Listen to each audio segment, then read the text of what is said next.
सौभाग्य दिया, इसके लिए मैं परमेश्वर को धन्यवाद देता हूँ। इस जूम के माध्यम से जुड़े हुए हर एक व्यक्ति को मैं प्रभु यीशु मसीह की मीठा धन्य नाम से स्वागत करता हूँ और धन्यवाद भी देता हूँ। विशेषाल प्रिय भाई विजेंद्र सिंह को मैं तहे दिल से धन्यवाद देता हूँ। हम शनिवार को फिलिपियों की पत्री की इंट्रोडक्शन देख रहे थे। आज भी उस इंट्रोडक्शन में थोड़ा बहुत बाकी है। कल वो आराधना सभा था, इसलिए फिलिपियों की पत्री से मैंने कुछ भी बातें नहीं बताया। दोबारा जो शनिवार की जो क्लासेस में हमने देखे थे, उनकी आगे की बातें आज हम देखेंगे। हमने देखा था ये कलीसिया जो है, फिलिपी शहर में जो कलीसिया है, उसको पौलुस के जरिए द्वारा, पौलुस, सीलास, तिमोथीस के द्वारा परमेश्वर ने स्थापना किया। यूरोप का पहला कलीसिया है। हमने पौलुस की पहली यात्रा के बारे में वो इस प्रकार बरनबास और जॉन मार्क के साथ पहला यात्रा अंत्योकिया से पवित्र आत्मा की अगुवाई से और कलीसिया की पहचान से, कलीसिया की समर्पण से वो लोग किस प्रकार सेवकाई के लिए निकले थे। और दूसरी यात्रा के लिए, जब पहली यात्रा में जॉन मार्क उनको बीच में छोड़कर यरूशलेम आ गया था, इसलिए जब वो दूसरे यात्रा शुरू कर रहे थे तब बरनबास जॉन मार्क को भी साथ में लेना चाहता था, लेकिन पौलुस के साथ उनका एक डिस्प्यूट हो गया। उस डिस्प्यूट के कारण वो दोनों अलग अलग दिशा में गए थे। बरनबास जॉन मार्क को लेकर अलग दिशा पे गया था और पौलुस सीलास को लेकर अलग रास्ते पर यात्रा पे निकले थे। जब हम रास्ते पे जा रहे थे, बीच में उन्होंने तिमोथियुस को भी अपने साथ में ले लिया। उनकी पिताजी यूनानी थे, उनकी माताजी यहूदी थी, इसी कारण उनको उन्होंने सर्कमसाइज करवाया। वो कारण भी मैंने किस लिए करवाया वो भी बताया था, क्योंकि उनके साथ जब प्रार्थनालय में जाते थे तो सर्कमसिशन करना बहुत जरूरी था। उसके बाद में हमने देखा था किस प्रकार वो फिलिपी शहर में पहुंचे थे। उनको एक विजन मिला, उस विजन में आसिया में जाने के लिए कोशिश कर रहे थे, लेकिन पवित्र आत्मा में उन्हें आसिया में आगे बढ़ने के लिए मौका नहीं दिया। और जब ये सो रहे थे, उनको एक विजन मिला और उनको उस विजन में एक व्यक्ति खड़ा था। स्कॉलर्स को कहना है वो व्यक्ति अलेक्जेंडर द ग्रेट था। उसने उनसे विनती की मासिडोनिया में आने के लिए। उसी कारण से पवित्र आत्मा की अगुवाई को समझकर उन्होंने मासिडोनिया पे, जो फिलिप शहर है, मासिडोनिया का एक मुख्य शहर है फिलिप, उस शहर में पहुंचा। वहां नदी की प्रार्थनालय ढूंढता था, प्रार्थनालय न मिलने के कारण फिलिपी शहर में यहूदियों का प्रार्थनालय नहीं था। नदी के किनारे में जब प्रार्थना करने के लिए गया था, वहां कुछ स्त्रियां थी। लिदिया जो बिजनेस वुमन था, व्यापार करने वाला एक स्त्री थी, समाज की उच्ची स्टेटस पे रहने वाली एक स्त्री थी। उनको उन्होंने गॉस्पेल शेयर किया। सुसमाचार सुनकर वो विश्वास में आई। केवल वही नहीं, अपने परिवार में से अनेक लोग, उसके परिवार में से अनेक लोग विश्वास में आए। वो सब बपतिस्मा लिए और उनके घर परमेश्वर के काम के लिए, परमेश्वर की सेवा के लिए और परमेश्वर की सेवक लोगों के लिए उनके घर की दरवाजा खुली, आशीष पाई वो। उसके बाद में हमने देखा था एक दासी जो है, धर्म भविष्य के बारे में बताने वाली एक दासी थी। वहां उनको उनकी स्वामियों ने इस प्रकार पैसा कमाने के लिए प्रयोग करते थे। भविष्य को जानने के लिए इंसान आज भी इच्छुक रहता है। जो कुंडली बनाना, ये बनाना, वो बनाना, हम सब जानते हैं। भविष्य को जानने के लिए आज भी इंसान इच्छुक रहता है। उसको धन कमाने की तरीका बना देता है हर एक धर्म। किसी भी धर्म इसमें से पीछे नहीं, हर एक धर्म उसमें पैसा कमाने के लिए कोशिश कर देता है।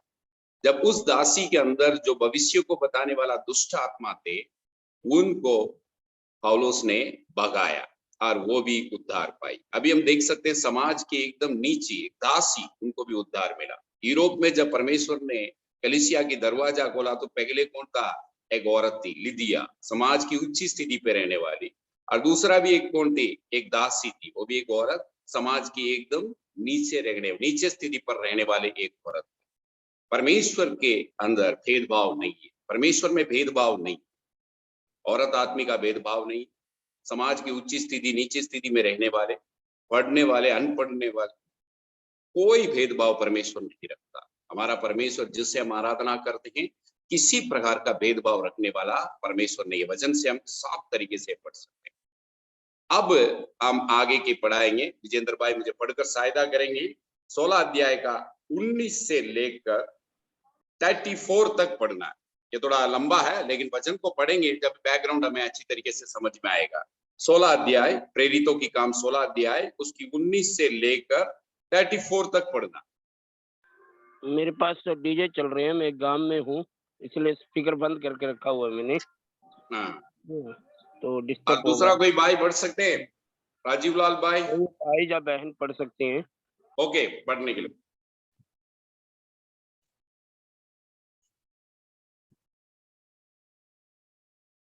उन्नीस से लेकर 34 तक प्रेरितों की काम 16।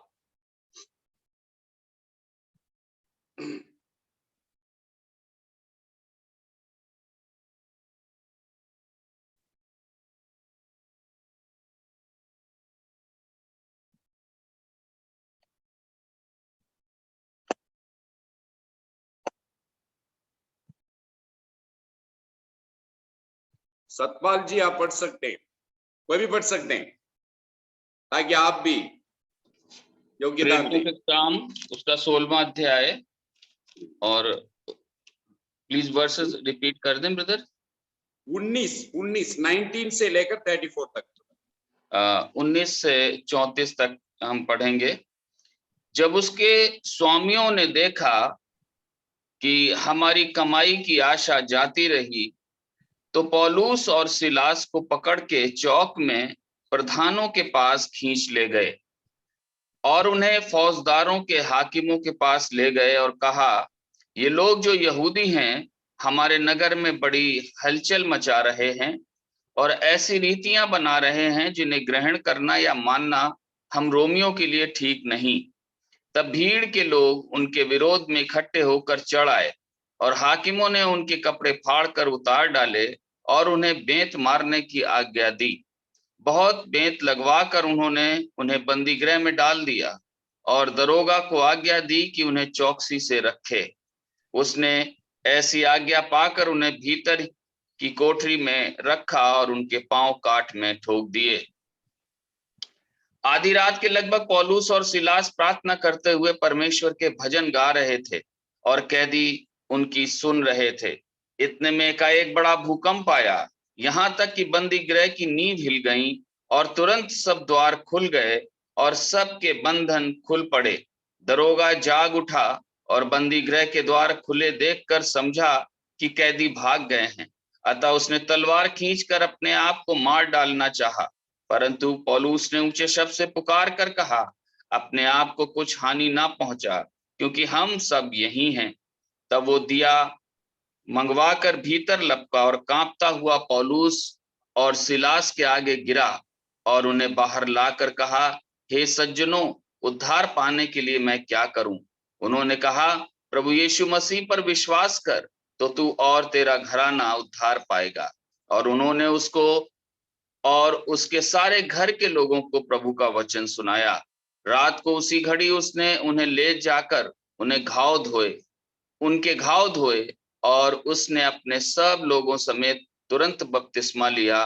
तब उसने उन्हें अपने घर में ले जाकर उनके आगे भोजन रखा और सारे घराने समेत परमेश्वर पर विश्वास करके आनंद किया। हाँ, परमेश्वर की नाम की महिमा हो। घराने समेत सबने परमेश्वर के ऊपर विश्वास कर आनंद पाया।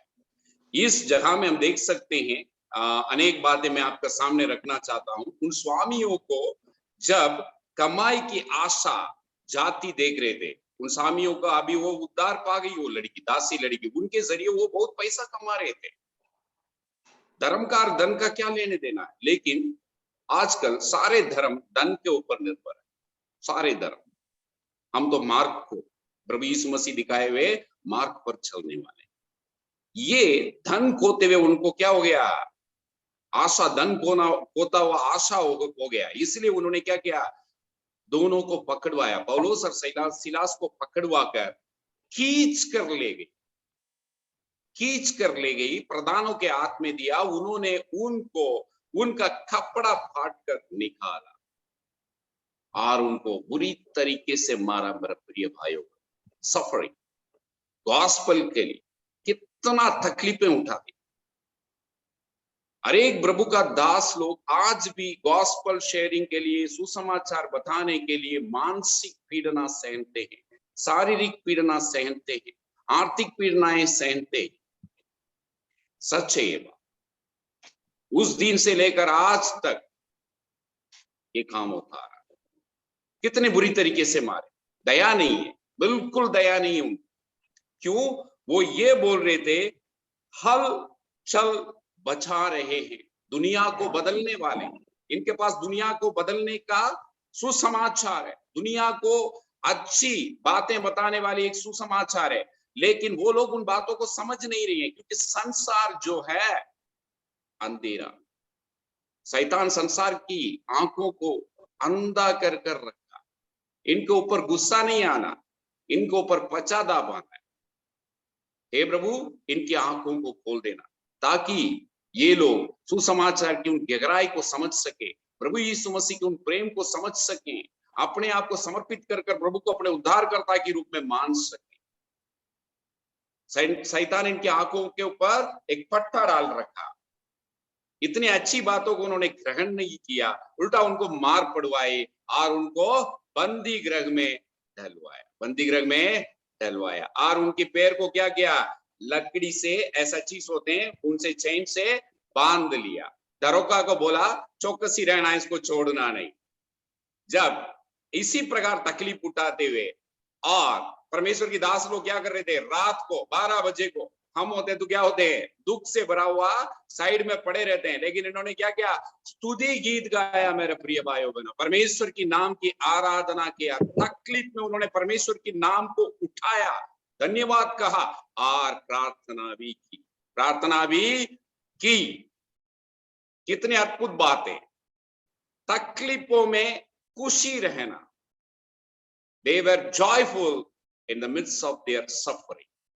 वो बहुत खुश थे तकलीफ में। प्रभु के लिए तकलीफ उठाना अपने जीवन का सौभाग्य समझते थे। जब आकर ऐसा आउटपुट आता, प्रभु के लिए तकलीफ उठाना, मेरे लिए जो तकलीफ उठाया प्रभु यीशु मसीह ने कालवरी सूली पर अपना प्राण दिया, अपना पवित्र खून बहाया, उस तकलीफों के बदले में मैं मेरे जीवन में मेरे प्रभु की सुसमाचार के लिए थोड़ा सा तकलीफ उठाऊंगा तो कोई बात। पौल समझता था, सीला समझता था, इसलिए उन्होंने तकलीफ उठाया। तकलीफ उठाते हुए आनंद रहे। Rejoice always in all times. केवल सुख के समय में आनंद रहना नहीं, दुखी समय में भी आनंद रहना। यही ईसाई मार्ग का सर्वोत्तम है। जब फिलिपियों की किताब पढ़ते हैं 4:4 में यही है, रिजॉइस ऑलवेज। हमेशा आनंद रहो। आपकी जीवन की परिस्थितियां किस प्रकार का भी क्यों हो, हम जीवन में आनंद रहना असंभव नहीं है, संभव है। प्रभु यीशु मसीह में संभव है। आगे क्या हुआ? भूकंप आया, दरवाजा तक खुल गया, दरवाजा तक सब कुछ खुल गया। अब ये धरों का क्या हुआ? उठा और दरवाजा खुला हुआ देखकर डर गया। He was fearful, डरा हुआ एक धरों का। क्यों डर गया? भाई वहां चले गए होंगे, दरवाजा खुला हुआ है, वो चले गए होंगे, है ना? इसलिए तलवार उठाकर अपने आप को सेल्फ डिस्ट्रक्टिव, अपने आप को खुदकुशी करने के लिए कोशिश करता है। आज हम मानव जाति में ही देख सकते हैं, सेल्फ डिस्ट्रक्टिव। हर एक व्यक्ति अपने स्वयं को नष्ट करता हुआ एक जीवन जी रहे, स्वयं को नष्ट करता हुआ एक जीवन जी रहे। लेकिन यहां देखो, प्रभु के चेहरे लोगों की मॉरल एक्सलेंस, वो दरवाजा खुला है, कहे नहीं, that is what we are. हम यही है, moral excellence. High status of moral excellency का मतलब मेरे प्रभु का नियम जो है बहुत उच्च स्थिति पर है, उसको पालन करने वाला हूं मैं दुनिया की नियम से बढ़कर परमेश्वर की, प्रभु यीशु मसीह के जरिए मुझे मिला हुआ उस नियम के आधार पर मैं जीने वाला हूं। बहुत उच्च स्टेटस पे। प्रभु को मानते हुए जीने वाला। दुनिया की परिस्थिति मुझे बदल नहीं सकता, दुनिया की किसी भी ताकत मुझे बदल नहीं सकता। प्रभु यीशु मसीह की बदलावट मुझे मिला हुआ। वो छोड़कर जा सकते थे लेकिन नहीं गए, वहीं थे। वो प्रभु पौलुस क्या कह रहा है, अपने आप को कुछ हानि ना पहुंचा। तुम्हें क्यों हानि पहुंचा रहा है? यहां उस व्यक्ति में बदलावट आया। अरे यार, दरवाजा सब कुछ खुला हुआ है, ये लोग गए नहीं है ना, यहीं पर है क्या है इनके जीवन में? गवाही जीवन। पौलुस और सीलास की गवाही जीवन। गॉस्पेल प्रचार के लिए सबसे बड़ी चीज चाहिए गवाही जीवन। जो प्रचार करता है उस व्यक्ति की गवाही भी होना चाहिए। जो प्रचार करता है उस गॉस्पेल के आधार पर उसका जीवन होना जरूरी है।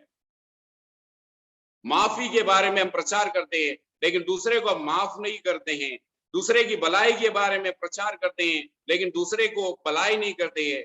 प्रेम के बारे में प्रार्थना प्रचार करते हैं लेकिन हमारा मन में नफरत लेकर घूमते हैं, तो प्रचार कभी भी फलदायक नहीं रहेगा, व्यर्थ ही रहेगा। जिस गॉस्पेल को प्रचार करते थे पौलुस और सीलास, उसके आधार पर उसके जीवन था। तुरंत उसने क्या बोला था, उद्धार पाने के लिए मैं क्या करूं? प्रभु यीशु मसीह पर विश्वास करो, तुम और तुम्हारा घराना समेत आप लोग क्या पाएंगे? उद्धार पाएंगे। प्रभु यीशु मसीह पर विश्वास करने का मतलब प्रभु यीशु मसीह ने काल्वरी सूली पर किया हुआ उस मृत्यु को मानना। वो मेरे लिए, मेरी पापों के लिए प्रभु यीशु मसीह ने काल्वरी सूली पर अपना प्राण दिया। इन बातों पर जब मैं विश्वास करता हूं और मैंने किया हुआ उन पाप के लिए पश्चाताप कर उस रास्ते को छोड़कर प्रभु यीशु मसीह बताया हुआ सही रास्ते पर चलने के निर्णय लेता हूं, मैं उद्धार प्राप्त करूंगा। तुरंत उस आदमी ने क्या किया? गॉस्पेल सुना, उद्धार प्राप्त किया। यहां अनेक बातें हम देख सकते हैं ना। सच में बंदी गृह में कौन था? हम सोच रहे हैं पौलुस और सीलास था, नहीं, बंदी गृह में वो दरोगा था। पाप की बंदी गृह में, शैतान की बंदी गृह में, शरीर की अभिलाषा की बंदी गृह में सच में वो दरोगा था। दे रिलीज्ड हिम। उन्होंने सुसमाचार के आधार पर उन्हें क्या किया? रिलीज किया। यहां एक बहुमूल्य बात हम देख सकते हैं। सच में Paul and Silas, they both were bound in the prison, but the gospel, the power of gospel was not found, my dear brothers and sisters. सच में पाउल और सीलास दोनों बंदी गृह में था, लेकिन गॉस्पेल बंदी गृह में था क्या? नहीं। गॉस्पेल को कोई ताकत दुनिया में रोक नहीं सकता। सेवा करने वाले सेवकों को मार सकते हैं, सेवा करने वाले सेवकों को पकड़ के डाल सकते हैं, लेकिन गॉस्पेल की प्रचार को दुनिया की कोई भी ताकत रोक नहीं सकता। Because it is from the power of God. परमेश्वर की सामर्थ से भरा हुआ है, परमेश्वर की ताकत से भरा हुआ है। उन लोगों ने सोचा उस दासी को अपने से छीन लिया है, इसको हम बंदी गृह में डालने से कदम हो जाएंगे। लेकिन बंदी गृह में जाते हुए वहां दरोगा और उनके सारे बल्टन को उसने क्या किया? सुसमाचार बताया। वो लोग सब उद्धार में आ गए। अभी कहां डालेंगे? कहां डालेंगे सोचना। हम कभी कभार क्या करते हैं, अरे यार मुझे तो बोलना नहीं आता, मुझे तो ऐसा जगह में काम पे रख लिया, मैं क्या करूं? किस जगह पर भी हमें आपको काम पे रखा है, बोलने का मौका आपको परमेश्वर देगा। आप जो जीवन में अनुभव करते हैं उसको बोलना है। कभी कभार लेडीज ऐसा सुनते हैं, मैं तो सुबह से लेकर शाम तक घर की काम में बसा रहता हूँ, कोई भी परमेश्वर के लिए काम नहीं कर पाता। मेरे प्रिय बहनों, ऐसा मत सोचना। आपके आस पड़ोस में जो लोग आते हैं उनको आप हर एक शब्द में, आपके जीवन की हर एक शब्द में, आप जीने की तरीके से आप उनको गॉस्पेल बता सकते हैं। इस प्रकार फिलिप्पी शहर में कलीसिया की स्थापना हुई। लिदिया की परिवार, उसके बाद में किसकी परिवार? दरोगा का परिवार और दासी। ओके, अब ये फिलिपियों की जो एपिस्टल है, पत्री है, कब लिखा गया, कहां से लिखा गया? ये बातें AD 61 से लेकर 63 तक लिखा गया। और ये जब ये बंदी गृह में था तब लिखा, अंतिम समय की ओर जा रहा था, रोम शहर में उसको बंदी बनाकर रखे हुए थे। अब ये हाउस अरेस्ट में था, एक रेंटेड गांव, किराए पर घर लेकर उसमें इनको बंदी रखा, और उसके बाद में इसको कहां भेजते हैं? जेल में भेजते। उसके पहले कुछ दिनों तक इस प्रकार की घर में बंदी बनाकर रखते थे। हर एक सिपाही उसके साथ एक चेन में बांध लिया जाता है, इस प्रकार रहता था। तब इसने 4 एपिसल्स लिखे थे, 4 पत्री लिखे थे। पहले एफेसियंस, कोलेशियंस, फिलिमोन और उसके साथ साथ एक फिलिप। अच्छी तरीके से आपको याद रखना है, हमने अभी एक बंदी गृह का अनुभव देखा था। इस बंदी गृह से उसने लिखा, 2 बातों को लिखता है। इस पूरे पत्री में 2 शब्दों का बहुत प्रयोग किया। एक रिजॉइस, आनंद रहो, आनंद रहो। बंदी गृह में एक आदमी है, दुख रहो नहीं लिख रहा है, क्या लिख रहा है? आनंद रहो। खुद आनंद है, खुद आनंद है, प्रभु के लिए तकलीफ उठाते हुए बहुत आनंद है वो। इसलिए फिलिप्पी शहर में रहने वाले विश्वासियों को भी वो क्या लिख रहा है? आनंद रहो, आनंद रहो, आनंद रहो। आपने अभी देखा था, मसीह जीवन परिस्थितियों से क्या नहीं होता है? डरता नहीं। उनकी जीवन में किस प्रकार का भी परिस्थिति हो, वो हमेशा हमेशा के लिए आनंद रहता है, हमेशा हमेशा विश्वास में रहता है, हमेशा हमेशा परमेश्वर की प्रेम में बने रहता है। इसलिए उसके जीवन में हमेशा हमेशा के लिए क्या रहता है? आनंद रहता है। और इस पत्री लिखने का कुछ पर्पस होता है, कारण, उद्देश्य होता है। उस उद्देश्य के बारे में हम लिख के देखेंगे। पहला उद्देश्य, कोई मुझे पढ़े, फिलिपियों की किताब चैप्टर 4 उसका 10वां और 18वां। फिलिपियों की किताब अध्याय 4 उसका वचन 10 और 18 पढ़े। मैं प्रभु में बहुत आनंदित हूं कि अब इतने दिनों के बाद तुम्हारी चिंता मेरे विषय में फिर जागृत हुई है। निश्चय तुम्हें आरंभ में भी इसका विचार था, पर तुम्हें अवसर ना मिला। 18, मेरे पास सब कुछ है, वरन बहुतायत से भी है। जो वस्तुएं तुमने एफ्रुतिदुस के हाथ से भेजी थी, उन्हें पाकर मैं तृप्त हो गया हूं। वो तो सुखदायक सुगंध, ग्रहण करने योग्य बलिदान है, जो परमेश्वर को भाता है। कुछ गिफ्ट भेजे थे फिलिप्पी शहर में जो रहने वाला कलीसिया है। जब पौलुस बहुत दुख उठा रहा था, तकलीफ उठा रहा था, जो रेंटेड हाउस पे रहता था, उस रेंटेड हाउस की किराए भी किसको देना पड़ता है? बंदी में रहता था, किसको देना पड़ता था? पौल को ही देना पड़ता था। इस प्रकार बंदी रहते हुए कोई काम भी नहीं कर सकता था। फाइनेंशियली, आर्थिक स्थिति से वो बहुत तकलीफ में उठा रहा था। मानसिक तरीके से भी बहुत तकलीफ में था, शारीरिक तरीके से भी बहुत तकलीफ में था, और आर्थिक स्थिति से भी बहुत तकलीफ में था। इसलिए उनको सहायता की दौर से कुछ गिफ्ट फिलिप्पी शहर से किसके जरिए भेजे थे? इपाफ्रोदितुस के जरिए भेजे थे। वो लेकर आया था। उस गिफ्ट को धन्यवाद देते हुए ये पत्री लिखा था। ये पहला पर्पस है। दूसरा पर्पस, फिलिपियों की किताब पहला अध्याय का 12 और 14।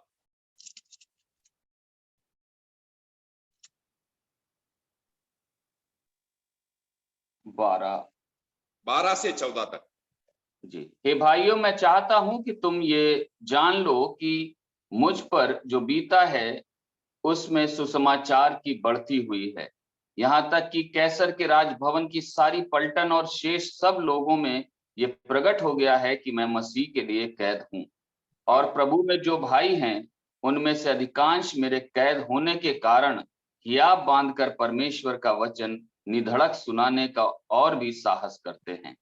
पहला पर्पस, उद्देश्य था धन्यवाद देने के लिए। उनको एक गिफ्ट मिला है फिलिप्पी शहर से, उनको गिफ्ट मिला है। उस गिफ्ट को एक व्यक्ति के जरिए उन्होंने भेजा है, उसके लिए वो धन्यवाद कह रहा है। और दूसरी बात क्या कह रहा है? अपनी परिस्थितियों के बारे में उनको बता रहा है। मेरे परिस्थिति क्या है, दुख तकलीफ में है, लेकिन सुसमाचार की प्रचार के लिए वो लाभदायक बन रहा है। उनको क्या कर रहा है, एनकरेजमेंट कर रहा है। मेरे प्रिय भाइयों बहन, निराशा नहीं कर रहा है, उनको एनकरेजमेंट कर रहा है। मुझे जो हुआ वो कुछ नहीं है, जहां भी है सुसमाचार का प्रचार हो रहा है, सुसमाचार का प्रचार हो रहा है। इस प्रकार को उनको क्या कर रहा है, एनकरेज कर रहा है। हम होते तो क्या होते हैं, निराशा कर देते हैं, तकलीफ होते हैं, क्योंकि पौलुस के जरिए ही इस कलीसिया का स्थापना परमेश्वर ने किया, सुसमाचार का प्रचार इनके जरिए ही उस जगह पर हुआ है। अगर ऐसा एक व्यक्ति जेल पर डाला गया और मृत्यु दंड की ओर अपने जीवन को आगे बढ़ाते हुए ले जाते हुए देखते तो हम क्या करते हैं, घबरा जाते, डर जाते हैं। अरे यार, मुझे सुसमाचार बताने वाले की स्थिति ऐसा हो गया, मेरा क्या होगा, डर जाते। नेता को मार दे क्या होगा, पीछे का सारे लोग भाग जाएंगे। जब एक युद्ध लड़ाया जाता है, राजा को अरेस्ट कर दिया, नहीं तो राजा का मार दिया तो क्या होगा, युद्ध खत्म हो जाता है, लड़ाई खत्म हो जाता है। बाकी लोग सब क्या होते हैं, इधर उधर भाग जाते हैं, सिपाही लोग सब भाग जाते हैं। लेकिन यहाँ स्थिति वो उनको एनकरेज कर रहा है, इस काम को तुम लोग और आगे बढ़ाते हुए ले जाना। एनकरेजमेंट इस प्रकार का ताकत देती है। सफरिंग में सबसे बड़ी चीज क्या होना चाहिए, जब दुख तकलीफ उठाते तो एनकरेजमेंट मिलना चाहिए। ये एनकरेज कर रहा है, सबसे बड़ा एक अच्छा उद्देश्य, ये हमारा जीवन में हमें पालन करना उद्देश्य। तीसरा उद्देश्य हम देखेंगे, फिलिपियों की किताब 2 चैप्टर 19 से 24 तक पढ़ लें।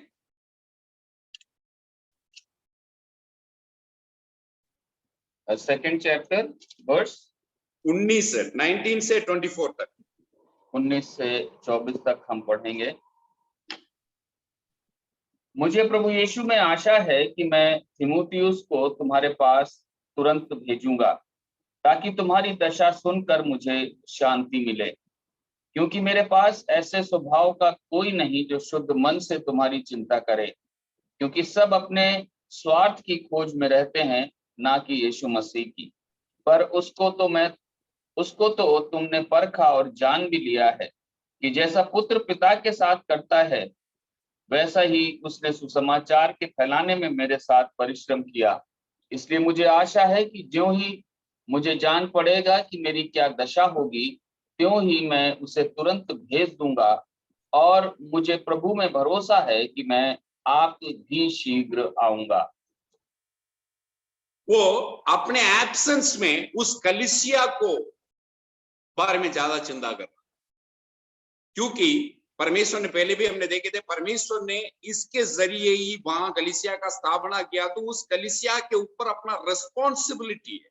अब ये बंदी गृह में है, फिर भी उस कलीसिया के बारे में सोच रहा है। There is a big conflict in his mind, उनकी माइंड के अंदर बहुत तकलीफ में सहन रहा है। वो तकलीफ का प्रधान अंश है कलीसिया, उसका ग्रोथ, वो किस प्रकार बढ़ेगी आगे। अब मैं तो बंदी गृह में हूं, ये कलीसिया कैसा बढ़ेगी, responsibility, the love of God. याद रखना, पत्रोस को प्रभु यीशु मसीह ने क्या पूछा है, do you love me, do you love me, do you love me, क्या मुझे प्रेम करता है तुम। तब आकर तू क्या कर सकता है, कलीसिया को प्रेम कर सकता, लोगों को प्रेम कर सकता। यही है चिंता है। वो प्रभु यीशु मसीह को सबसे ज्यादा प्रेम करता था, प्रभु यीशु मसीह के लिए अपने जीवन को देने तक के लिए प्रेम करता था। लेकिन उसी समय कलीसिया का रिस्पॉन्सिबिलिटी है, जितना प्रभु को प्रेम करता था उतना ही प्रेम किसको करता था, कलीसिया को भी करता था। प्रभु के लिए आज उसका मृत्यु दंड तक वो जाकर खड़ा है, लेकिन कलीसिया के बारे में चिंता करना। लेकिन हम कलीसिया की मीटिंगों में भी अटेंड करना कभी कभार पसंद नहीं करते हैं। संडे के दिन कलीसिया की आराधना में भी शामिल होना काफी लोग पसंद नहीं करते हैं। इधर उधर कोई ना कोई काम बोल देते हैं, इधर जाना है मुझे, प्रेयर मीटिंग में जाना पसंद नहीं करते हैं। समय मिलेगा तो ठीक है, कलीसिया की किसी भी गैदरिंग में समय मिलेगा तो जाएंगे। यहाँ देखो कलीसिया के बारे में कितना चिंता है। जो एक व्यक्ति को नियुक्त करने चाहता है, उस व्यक्ति के बारे में फुल गारंटी दे रहा है, वो मेरे जैसा है, सुसमाचार में भी मेरे लिए साइदा किया है, उनमें स्वार्थ नहीं है, स्वार्थ भावना बिल्कुल नहीं है। अच्छी तरीके से वो इवैल्यूएट कर एक व्यक्ति को भेजता है। कलीसिया की रिस्पॉन्सिबिलिटी सबसे बड़ा एक रिस्पॉन्सिबिलिटी है, कलीसिया को संभालना, कलीसिया में आगे बढ़ना, सारे लोगों को सहनते हुए आगे बढ़ाते हुए ले जाना। वो भेड़ है, अनेक प्रकार की भेड़ रहती है, समझदार भी नहीं होते अनेक लोग, लेकिन इन सबको सहनते हुए आगे ले जाना पड़ेगा। इसलिए देखना, यहां देख सकते हैं इस उद्देश्य के साथ वो लिखता था। फोर्थ रीजन हम पढ़ेंगे फिलिपियों की किताब दूसरा का 25 से 30 तक, 25 से 30 तक। पर मैंने इपफ्रुदीतुस को मेरा भाई और सहकर्मी और संगी योद्धा और तुम्हारा दूत और आवश्यक बातों में मेरी सेवा टहल करने वाला है तुम्हारे पास भेजना आवश्यक समझा, क्योंकि उसका मन तुम सब में लगा हुआ था, इस कारण वो व्याकुल रहता था, क्योंकि तुमने उसकी बीमारी का हाल सुना था। निश्चय ही वो बीमार तो हो गया था, यहाँ तक कि मरने पर था, परंतु परमेश्वर ने उस पर दया की, और केवल उस ही पर नहीं पर मुझ पर भी, कि मुझे शोक पर शोक ना हो। इसलिए मैंने उसे भेजने का और भी यत्न किया कि तुम उससे फिर भेंट करके आनंदित हो जाओ और मेरा भी शोक घट जाए। इसलिए तुम प्रभु में उससे बहुत आनंद के साथ भेंट करना और ऐसों का आदर किया करना, क्योंकि वो मसीह के काम के लिए अपने प्राणों पर जोखिम उठाकर मृत्यु के निकट आ गया था, ताकि जो घटी तुम्हारी ओर से मेरी सेवा में हुई उसे पूरा करे। इपफ्रुदीतुस के बारे में वो बता रहा है, उसकी सेवकाई के बारे में बता रहा है। वो क्या हुआ, इनको गिफ्ट देने के लिए फिलिप्पी शहर से रोम आया हुआ जगह में, नया शहर है ना, वहां का सर्कमस्टेंसेस, वहां का एनवायरनमेंट उनको सूट नहीं हुआ, बीमार हो गया, मरने तक का बड़ा बीमार हो गया। लेकिन दोबारा वो ठीक होने के बाद में अपने से ज्यादा इनका जरूरत कहाँ है, कलीसिया में होता है। हम होते तो हमारे पास ही रख देते हैं, अरे यार मैं तो चैन में हूं, मेरे साथ रहना। नहीं नहीं, मेरे पास नहीं है, तुम्हें कहाँ रहना है, कलीसिया में रहना है। तुम्हारा जरूरत कलीसिया में ज्यादा है, और तेरा यहाँ रहने से तू बीमार भी हो जाता है। He was thinking for others, अपने सहे काम करने वाले के बारे में भी सोचने वाला एक व्यक्ति अपने साथ। लेकिन आजकल हम देखते हैं अपने अलावा बाकी सबको हम क्या करते हैं, अनेक जगह में खींचने की कोशिश करते हैं, लेकिन ऐसा नहीं, अपने साथ काम करने वाला एक व्यक्ति की भलाई और उसके जरिए जो कलीसिया में मिलने वाले फल की चिंता, इसलिए वो वापस उसको भेज रहा है। इसके बारे में भी वो कलीसिया को लिख रहा है, ताकि कलीसिया हिम्मत के साथ रहे। और लास्ट एक उद्देश्य भी था उसको, वो उद्देश्य भी हम पढ़ लेंगे। 4th चैप्टर का 23वां वचन, फिलिपियों की किताब 4th चैप्टर का 23वां वचन।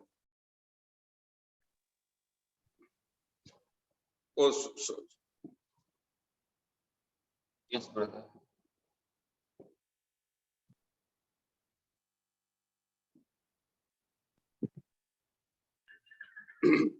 हाँ लिख लेना, पढ़ लेना, 4th वचन, 4 का 4 का एक्सक्यूज मी ब्रदर, 4 का 2 से 3 तक पढ़ लेना, 4 का 2 से 3 तक। मैं एक बार माफ करना भाई, थोड़ा सा जब भी अध्याय बोलते हैं तो थोड़ा हिंदी में बोलेंगे तो अच्छा रहेगा, कुछ अनपढ़ लोग हैं, कम पढ़े लिखे। 4 का 2 से 3 तक, 4 का 2 से 3 तक। मैं योदिया को भी समझाता हूँ और सुन्तुके को भी, कि वे प्रभु में एक मन रहें। हे सच्चे सहकर्मी, मैं तुझसे भी विनती करता हूँ कि तू उन स्त्रियों की सहायता कर, क्योंकि उन्होंने मेरे साथ सुसमाचार फैलाने में क्लेमेंस और मेरे अन्य सहकर्मियों समेत परिश्रम किया, जिनके नाम जीवन की पुस्तक में लिखे हुए हैं। प्रभु में सदा। बस ब्रदर, ओके। दो औरतों की लड़ाई थी कलीसिया, 2 औरतों की लड़ाई।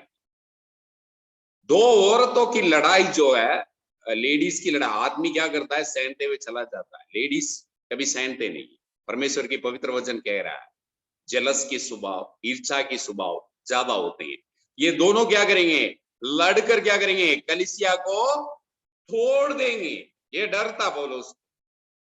अच्छे लोग हैं, बुरे लोग नहीं है।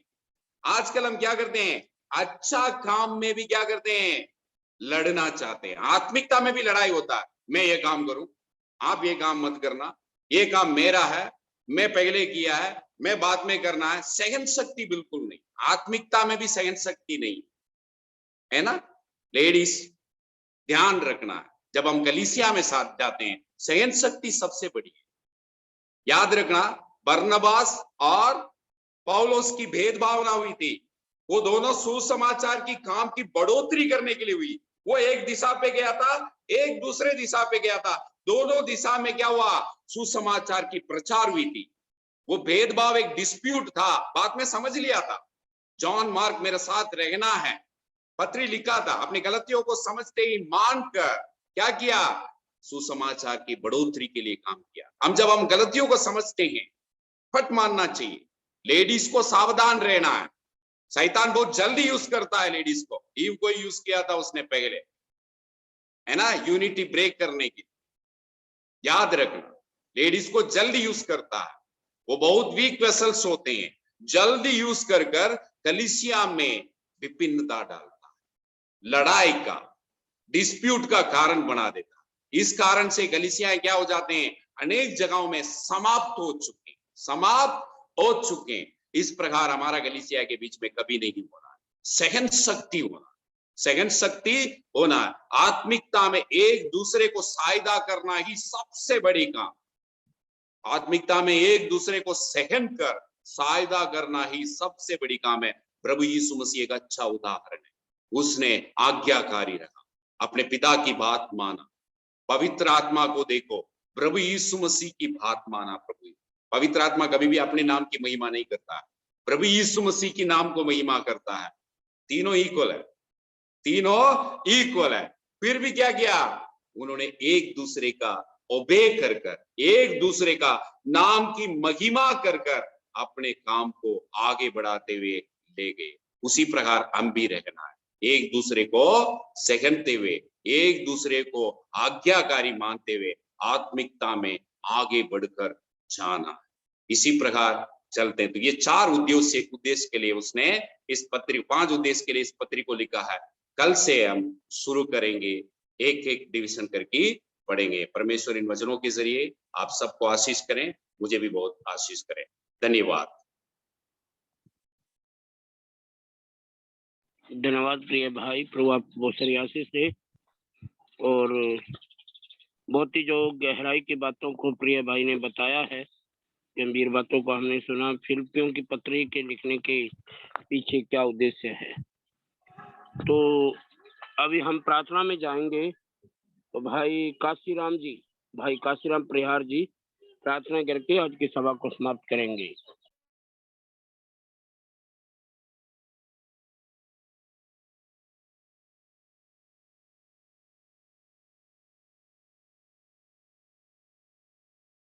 भाई काशीराम जी।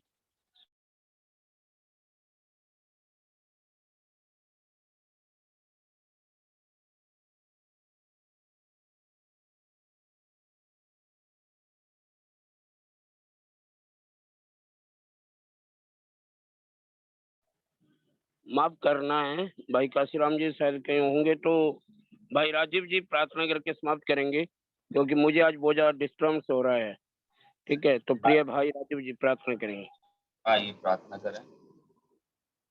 सर्वशक्तिमान पिता परमेश्वर, दयालु अनुग्रहकारी सृष्टिकर्ता, जीवते पिता, आपका धन्यवाद देते हैं सुंदर समय के लिए जो एक बार फिर से आपने इस रीति से हम सबके जीवन में दिया कि प्रभु प्रातःकाल में आपके चरणों में बैठकर आपकी महानता और प्रभु आपके द्वारा, आपके लोगों के द्वारा किए गए संसार में तमाम कामों का स्मरण कर सकें, जो कि प्रभु सिर्फ और सिर्फ आपके सुसमाचार के लिए, आपके राज्य की तैयारी के लिए और प्रभु परमेश्वर आपको महिमा देने के लिए किया गया। हमने अभी फिलिपियों की पुस्तक को 5 भागों में देखा है पिता परमेश्वर, कि किस रीति से पौलुस और सिलास ने अपने जीवन से परमेश्वर उन कठिन परिस्थितियों में, जो कि एक मानवीय स्वभाव के होते हुए प्रभु असंभव है, आज के संसार में जब तक आपका सामर्थ किसी व्यक्ति में ना हो पिता, तो ये करना या इस पर विचार करना भी असंभव सा लगता है।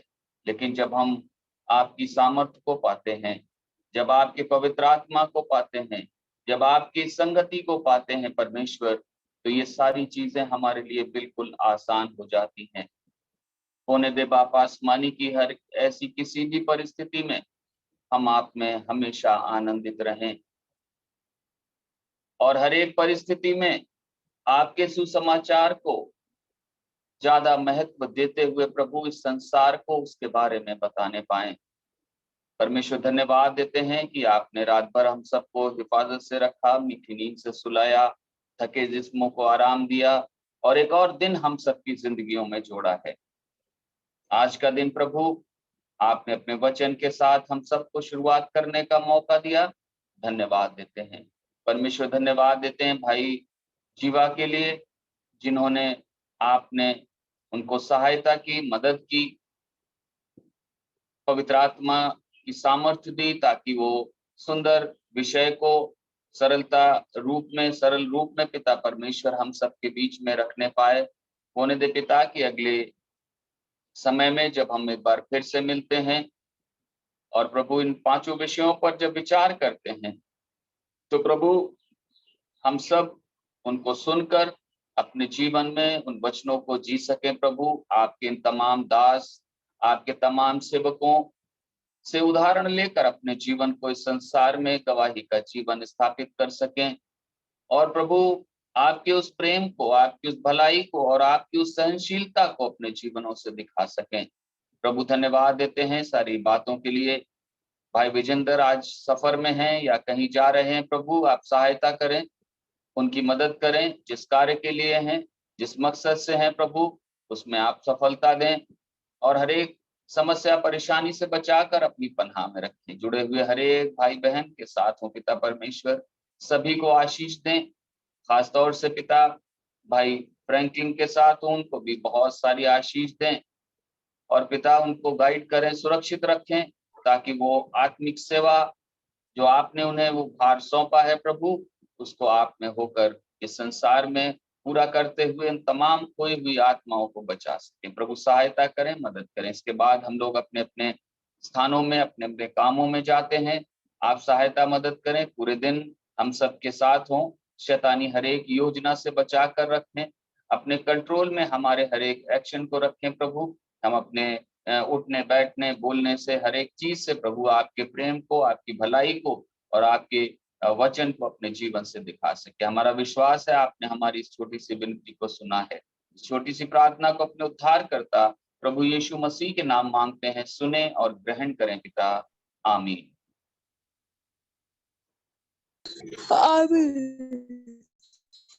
जय मसीह की सभी को। जय मसीह की, जय मसीह की। जय मसीह की। आमीन। तो प्रार्थना जय विषय मसीह है, You राजीवलाल भाई, 2 आपने मिनट। Reading, you helped me reading, thank you, धन्यवाद। Thank you. तो एक जय प्रार्थना मसीह। है भाई राजकुमार जी के लिए आप प्रार्थना करना है सब लोग। जैसे हमने पिछले दिनों में भाई राजकुमार जी के बेटे के लिए प्रार्थना किया, प्रभु ने उस बच्चे को चंगा किया है और काफी हद तक चंगा है, लेकिन अभी भाई राजकुमार जी बीमार हैं, तो प्रार्थना करना है उस पूरे परिवार के लिए। ठीक जी, सबको जय मसीह की। जय मसीह की। जय मसीह की। जय सबको जय मसीह की। जय मसीह की सबको जय। सबको जय मसीह। जय मसीह की।